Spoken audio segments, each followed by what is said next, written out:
Stop Motion has found a video on YouTube about the most popular Pokemon teams used in Sword and Shield and Scarlet and Violet, so I'm just going to be reacting to that and giving some commentary. And my starters here too.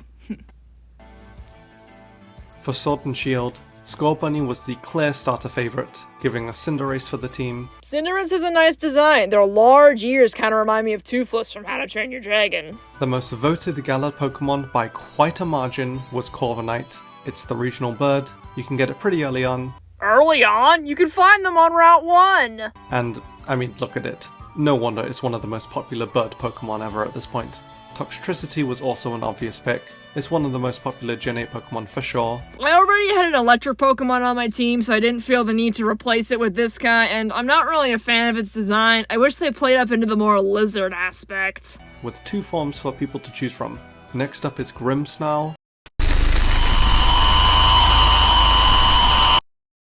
You get this guy late in the game. I don't know why you'd want to add him to your team. Mine was already complete around this time. Impidimp was a very popular Pokemon in the advertisements of the game, so it would make sense that Grimmsnarl would be more popular. Even more so than its psychic counterpart. Dragapult is one of the most popular pseudo-legends. Sorry.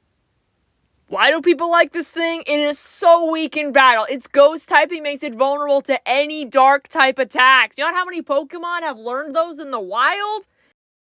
I just didn't have luck with mine. And again, you get it so late in the game. Usually pseudos don't end up on the team, given how late they're available in the game, and usually takes a lot of levels to evolve. But given Dragapult's amazing typing, design, and the amount of people who picked it, makes sense that it was on most people's team. And the last Pokemon on the team is Dreadnought.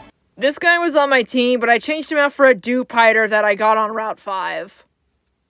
I like spiders. A bit less popular than the other picks, but was still picked quite a lot. Most likely made popular from the advertisements, since it was one of the first Gen 8 Pokemon we saw. And here is the team for Galar. My final team is Inteleon, Corviknight, Thinaivu, Aquarid, Senscorch, Gangastrodon. I'm sure I mispronounced all of those. Finally, the most used Scarlet and Violet team.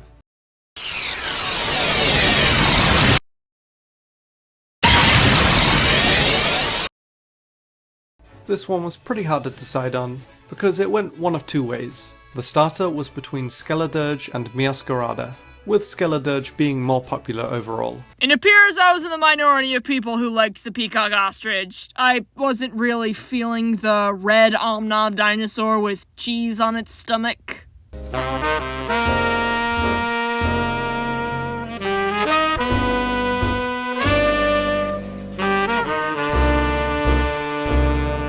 However, Cerulege was also one of the most popular Pokemon. What is that? Darkest Siege with sword hands?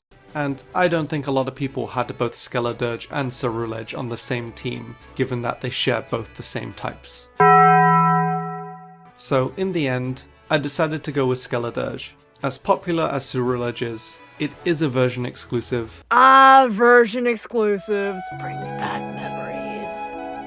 Even if Violet version was more popular than Scarlet version. What's wrong with Scarlet? No one likes Strength Mode Drago over here? So we're going the Skeledirge route. The next team member is Clodsire. You can get Paldean Wooper pretty early in the game, and of course people wanted to see what it looked like, and loved what it became. I feel like this is a Squishmallow waiting to happen.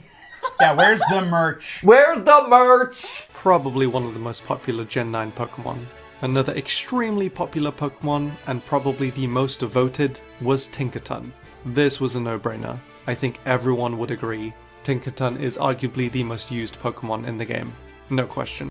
I remember seeing this thing, but never took an interest in it. And there was something about its Dex entry that caught me off guard. What was it again? This intelligent Pokemon has a very daring disposition. It knocks rocks into the sky with its hammer, aiming for flying Corviknight. Jerk. Next is Kilowattrel. That is a fat bird. Ugh. The regional bird is usually popular on most teams. You don't find Wattrel at the very beginning of the game, but it is still a pretty easy find. One Pokemon that was surprisingly popular was Garganacl, however you say it. Corporate needs you to find the differences between this picture and this picture. They are the same picture. I didn't expect it to be nearly as popular as it was, but apparently a lot of people had it on their team, so no arguments there. And the 6th member is Baxcalibur. Run! It's Godzilla! It looks like Godzilla, but due to international copyright laws, it's not. Still, we should run like it is Godzilla! Though it isn't.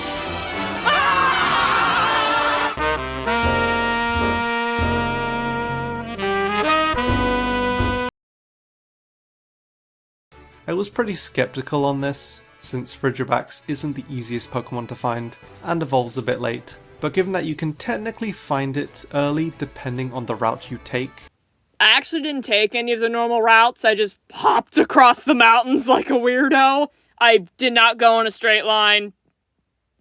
And the amount of people that said that Baxcalibur was their final team member, including myself, it was picked way more than other choices. So, this is the team for Scarlet and Violet. However, the team could have also looked like this, given how popular Scarlet was, with Masquerade as the starter.